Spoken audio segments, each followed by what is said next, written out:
Halo Sobat Kabar Oto, balik lagi di Kabar Oto YouTube channel. Kali ini kita punya kesempatan spesial untuk review salah satu motor dari Piaggio Group, yakni Moto Guzzi V85 TT. Seperti apa detailnya? Simak terus di Kabar Oto YouTube channel.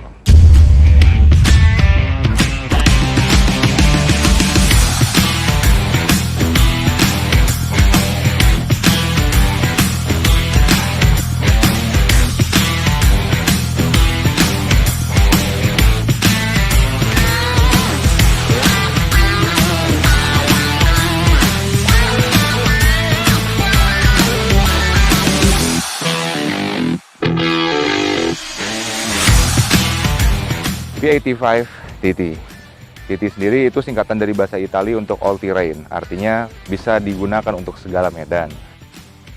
Moto Guzzi sendiri ini biasa terkenal dengan motor-motor klasiknya ya, aura klasik gitu, jadi modelnya pun klasik. Seperti kita pernah review waktu itu V9 Bobber sama Romer. Ini sama, mesinnya pun sama dipakainya, cuman dia modelnya lebih adventure, lebih bisa dibawa ke semua medan. Kalau Moto Guzzi biasanya kita kenal dengan V7, V9 yang auranya klasik, modelnya klasik. Kali ini kita ngelihat yang versi adventure-nya. V7 ngeluarin anniversary, V7-2, V7-3, V9 Bobber, V9 Romer. Nah, kali ini kita punya kesempatan untuk review V85 TT. Mesinnya sendiri sama seperti V9 Bobber dan Romer. Hanya saja sasis dan konstruksi bodinya, tangki, buritan, front fascia itu dia benar-benar berubah karena didesain khusus untuk adventure. Ketinggian seperti ground clearance, suspensi depan, belakang, travel juga beda. Kelihatan banget nih dari stang fat barnya, lebar kan nih, terus ada handguardnya, ada windshieldnya yang kayak gini. Terus lihat dari spakbor depannya yang tinggi, ini khas trail banget. Ada pelindung suspensinya juga. Si ciri khas Moto Guzzi-nya itu dari dimensi headnya ya, keluar gitu kan, karena dia V-twin longitudinal. Dia keluar dari dimensi bodinya atau tankinya. Terus kalau bodi sampingnya juga nggak terlalu banyak karena ini tipenya adventure. Seperti kita tahu adventure atau trail gitu nggak banyak pakai bodi ya. Terus kanan kiri tutup doang, sama belakang ini kayak ada cradle frame-nya. Dia buat pannier gitu, buat box kanan kiri atas ya, udah disiapin di sini. Kita masuk ke bagian rangka nih, rangkanya cradle frame, dia menopang mesin V-twin longitudinal 90 derajat. Kapasitasnya sendiri 853 cc, terus horsepower-nya 80 dk, sama torsinya 80 Nm.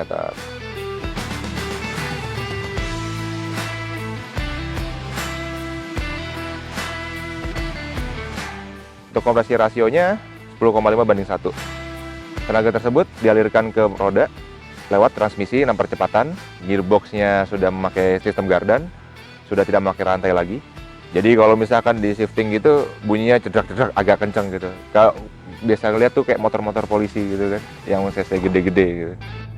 Untuk sistem throttle-nya sendiri, bukaan gasnya tuh udah pakai throttle by wire. Intake-nya sendiri udah pakai titanium. Rangka tubular steel-nya tuh didukung oleh kaki-kaki depan yang sudah menggunakan upside down dengan travel 170 mm. Terus untuk brakingnya, untuk pengeremannya tuh dia udah mengadopsi ABS. Untuk ban depannya sendiri dia udah menggunakan Michelin Anarchy Adventure. Nah, memang untuk adventure jadi modelnya rada-rada tahu gitu ya, ngotak gitu.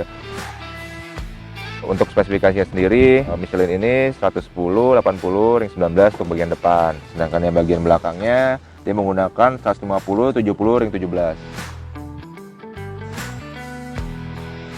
Seperti ini riding positionnya, masih bisa napak untuk kedua kakinya.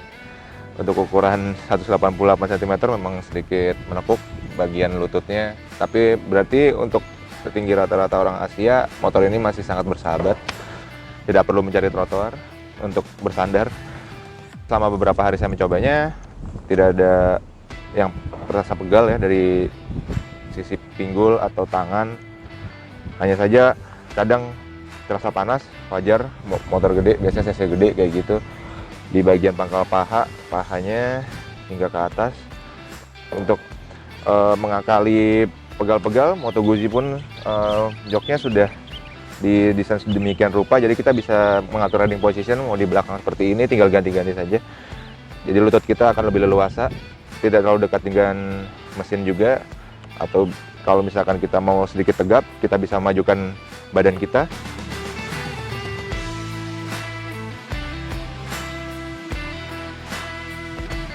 Sekarang kita bahas fiturnya di layar TFT ini. Cakep ya, seremoni startupnya, ada tulisan Moto Guzzi-nya, indikator-indikator pada nyala.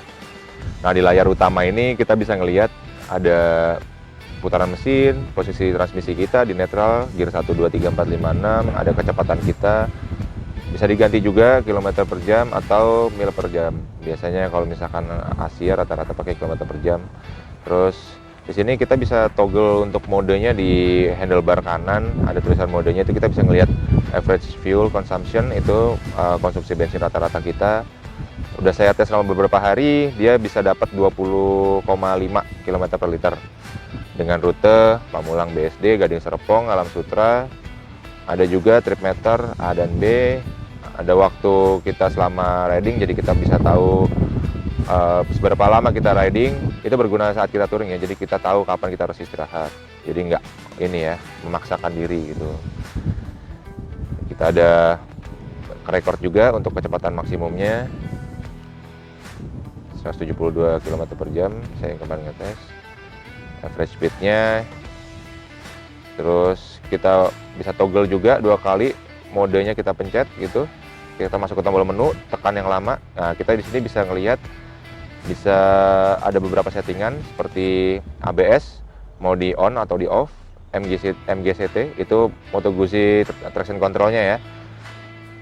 Shift light kita bisa atur di mau di mana, di angka berapa, 6500, di kalau saya sih setnya di 6500 dekat red line-nya ya. Itu kalibrasi untuk servis.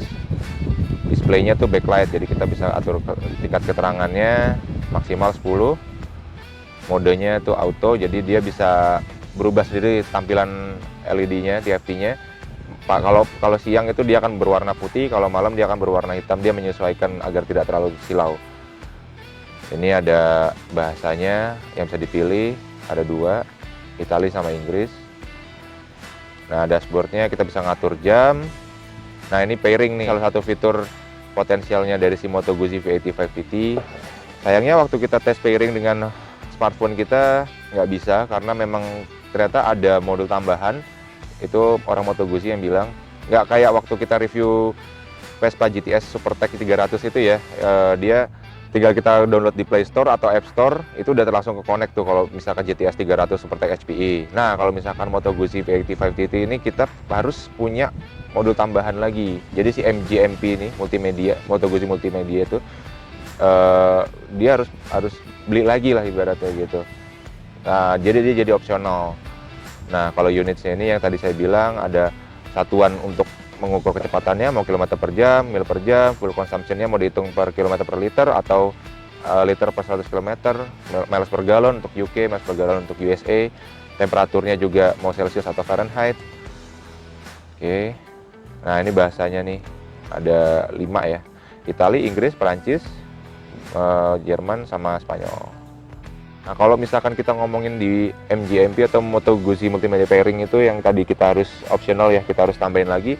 Dia bisa connect sama kayak GTS Supertech, dia bisa connect Maps, ngecek WhatsApp, bisa intercom untuk pengemudi dan pembonceng gitu.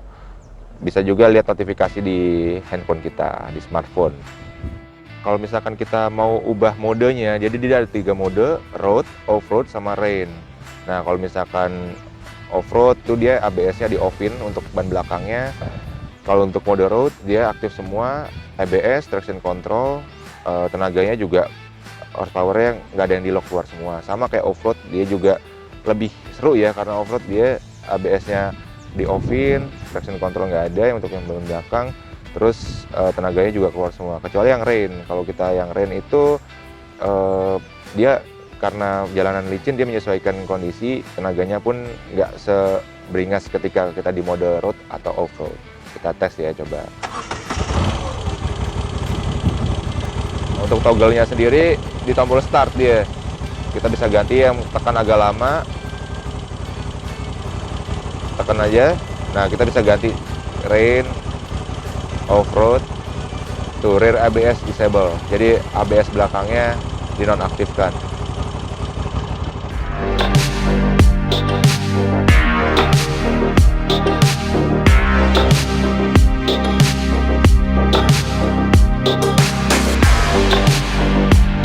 Depannya sendiri udah pakai LED, terus ini aksennya keren nih, karena dia ngikutin logo Moto Guzzi-nya nih, yang burung itu kan. Tuh.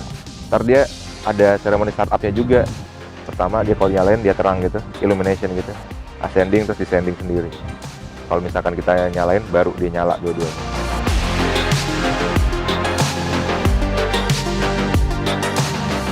Nah, segitu dulu review kita untuk Moto Guzzi V85 TT ini. Jangan lupa untuk like, subscribe, dan komen. Boleh juga untuk request motor atau mobil selanjutnya untuk di-review. Saksikan terus channel Kabar Oto. See ya!